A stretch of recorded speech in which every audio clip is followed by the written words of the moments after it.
Welcome to Nancy Wilson's Femina Podcast.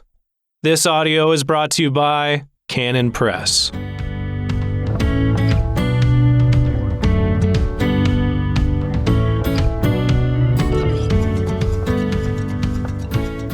Welcome to the Femina Podcast. This is Nancy Wilson. Thanks so much for joining me today. I thought that I would talk to you about something odd this morning. May not be your morning, it's my morning. But I'm going to talk to you about storage units. A few months ago, we sold our house, the house we lived in for over 20 years, and we had to rent a storage unit for the first time in our marriage. And so I guess that's why I had storage units on my mind. I mentioned this before. For the past couple of years, we've been living with my father-in-law. So we just stored things at our house and where we are with him. But now all these extra things are packed into this little storage unit. And as I was getting all the stuff ready to be stuffed into this storage space, I had to make a lot of fast decisions about what to do with it. And here's a pile for the thrift store and a pile for the garbage. and I was handing things off to my children as fast as I could. And so the rest of it, we put in our little storage unit. But the thing that I was pondering was how even all the remaining stuff is not that important to me. I mean, there are a few things that I truly want to pass down to my children, of course, that belong to my grandparents. And so, I love that idea. But even so, it's not like my heart is set on those things. I haven't seen them in a few years anyway, but I know they're there.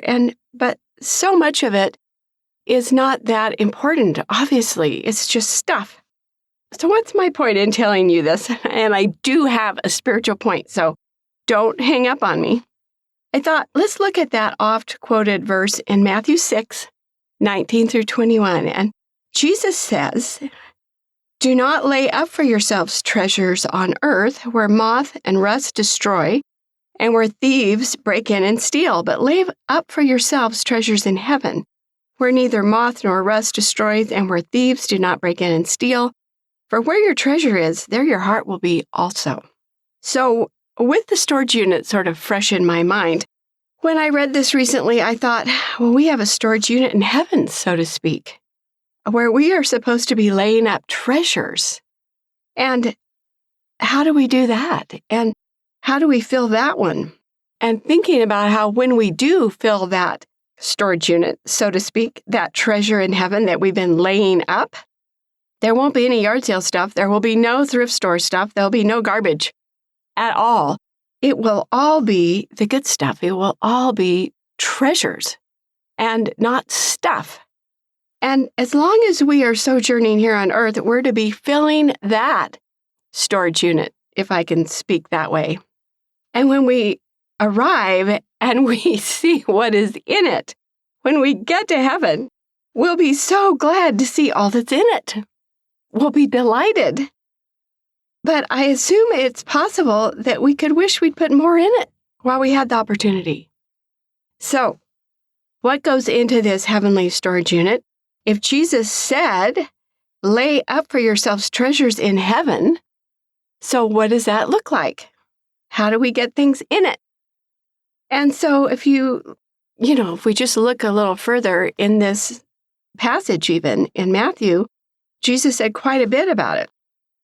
He talks about rewards in heaven, treasures in heaven. So I thought, let's just look at a few of these verses in the Sermon on the Mount and see what Jesus tells us will be our treasure in heaven and how we are to put things there. What is it we do on earth that results in treasure in heaven? So there are a few things. The first one, staying in Matthew 6, this is up in verses 3 and 4. He says, "But when you do a charitable deed, do not let your left hand know what your right hand is doing, that your charitable deed may be in secret, and your Father who sees in secret will himself reward you openly." So charitable deeds that are done in secret. So when you are going to do a charitable deed, you're not to be honking your horn and displaying it to the world. You're supposed to do it secretly and quietly. And then God, who sees in secret, He's going to reward you. And so I assume those rewards are part of that treasure in heaven. Secondly, and we'll talk about some of the charitable deeds in a minute. Secondly, he says in verse 6, "But you, when you pray, go into your room, and when you've shut your door, pray to your Father who is in the secret place, and your Father who sees in secret will reward you openly." So you see the same thing here. It's our Father who sees in secret.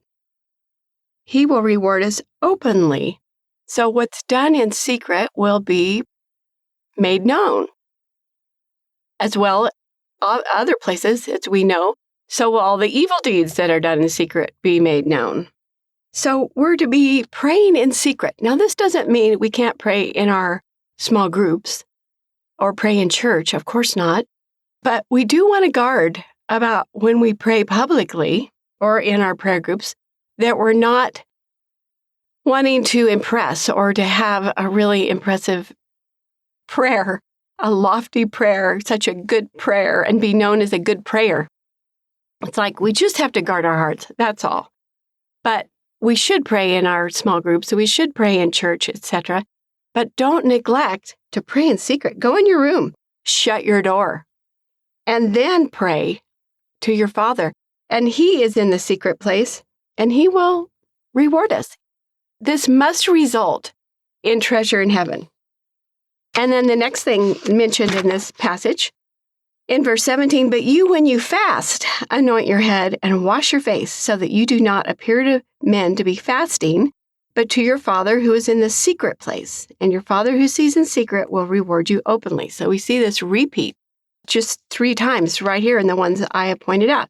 So when you're fasting, same thing. Don't honk your horn. Don't put on a name tag that says, "I'm fasting today."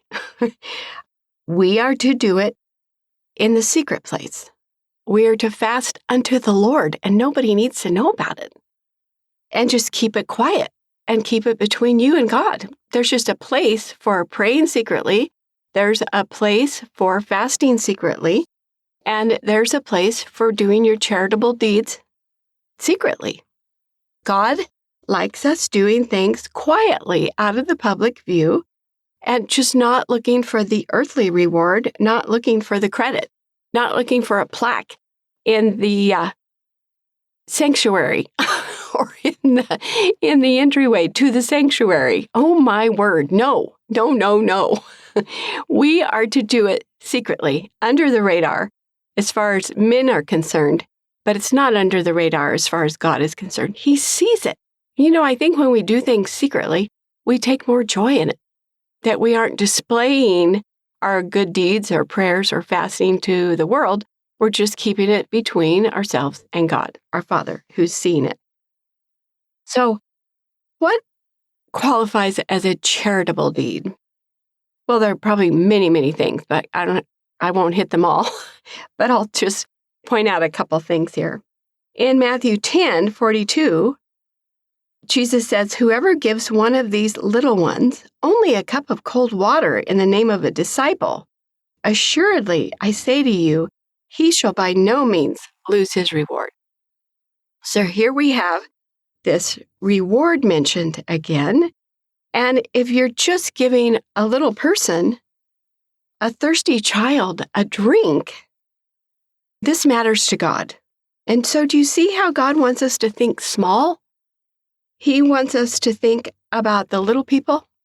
Is there a thirsty child? Well, give the child a drink, and God will reward you. He will put something in that treasure box in heaven. And so think about what that means if you are a mother of children, feeding them and clothing them and comforting all these little people God has given you. In all those things, you are putting treasure in your heavenly account. Actually, you aren't putting it there. God is.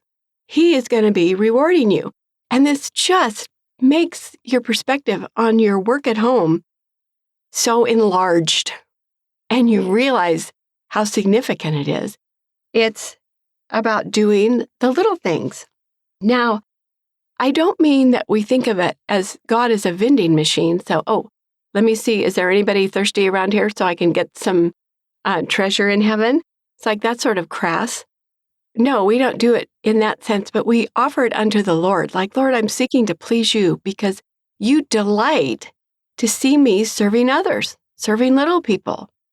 And God is so generous. You think, I'm giving a drink of water, which is such a small thing, and maybe it requires you dropping everything and going in the kitchen or going in the house and making, getting a cup dirty, etc. But God says he rewards you for that. He's so generous for such a small thing. He gives a reward. And so we want to think in terms of his economy, not our own. Like we think, well, we have an important guest. I will get them a cup of coffee and ta-da, I'm being so thoughtful. But Jesus is thinking of the little people and thinking of charitable deeds done in secret are valuable in God's sight. So all these charitable deeds you do day in and day out are going to add up to great treasure. Now, if you are a hermit and you live alone and you just suit yourself and you don't engage with people, real living people, you don't have many opportunities for charitable deeds. I mean, maybe you can send them a note on Facebook, but we need to be involved in people's lives, real people, where we're ministering to one another and we're doing acts of service outside ourselves. Meals for the sick, encouraging the downcast, helps of all kinds. So a charitable deed is a generous or kind act, and it's not expecting anything in return. So when you're visiting the sick, you're not looking for a return visit. When you're sharing good words to somebody who needs it, you're not looking for them to turn around and give you a good word. Sometimes I think we're resistant to receive good things from people. Like we think, I'm fine. I don't need anything. And yet it's such a blessing to allow them to give. Do you see what I mean? Like humble yourself and be on the receiving end, as well as humble yourself and be on the giving end. But it is more blessed to give than receive. There is a true blessing in it because of God's generous nature. And so not only are we blessed spiritually in our own heart and mind at the time of doing the good charitable deed, but there's this forward, if we look forward to a heaven full of treasures, then it's even more motivation. Like, this is me pleasing God. He delights to put treasure in our treasure box. So we're not to give looking for the return on earth, but we're looking for a return in heaven. And this seems hard. I mean, it's hard to think about this because we don't think about actually getting to heaven except way far out in the future somehow. But it's coming sooner than you realize. And so be forward thinking that way and not just thinking of what's happening right this minute, but what's coming in the world to come. I mean, in the next world. So when we give quietly without big fanfare, we're going to reap a reward from our Father who sees in secret. So charitable deeds are directed outwardly to other people, but praying and fasting in secret are directed to the Father. He's the only one who sees it. And there's no need for people on earth to know about that. God is pleased when we do these things. And Jesus said he's going to openly reward all these behind-the-scenes activities. And I assume in that context, we're not going to be embarrassed like we would be on earth. Imagine if you had to stand up at church and the pastor said, I would just like to commend this person to you because of all the fasting and praying they've been doing. How awful. How embarrassing. But when we do charitable deeds and we offer them unto God and he sees them in secret, he'll reward us openly later in heaven. And I suppose there we won't be embarrassed like we would be here. Okay, are there any other rewards in heaven? Yes, in Matthew 5:11-13, blessed are you when they revile and persecute you and say all kinds of evil against you falsely for my sake. Rejoice and be exceedingly glad, for great is your reward in heaven. For so they persecuted the prophets who were before you.